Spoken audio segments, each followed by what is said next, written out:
Alam mo ba dahil sa pag-reject ng The Queen kay Sylvester Stallone, nabuo ang kantang Eye of the Tiger habang ginagawa niya ang Rocky 3. Tinanong ni Stallone ang Queen kung pwede niyang gamitin ang sikat nilang awitin na Another One Bites the Dust, pero tinanggihan siya ng banda, kaya tumawag siya sa isang banda mula Chicago na tinatawag na Survivor at hiniling niyang gumawa sila ng kantang may kaparehong energy at laban na tema. Ang nakakatawa, hindi pa nga napanood ng Survivor ang buong pelikula.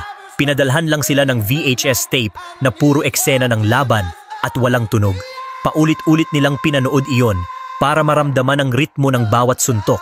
Doon ipinanganak ang matinding tunog ng drum at ang hindi malilimutang riff ng Eye of the Tiger. At nang tuluyang ipalabas ang kanta sa sinehan, perpekto ito. Ang awiting Plan B ni Stallone ang naging simbolo ng Rocky at isa sa hindi makalilimutan rock anthems sa kasaysayan.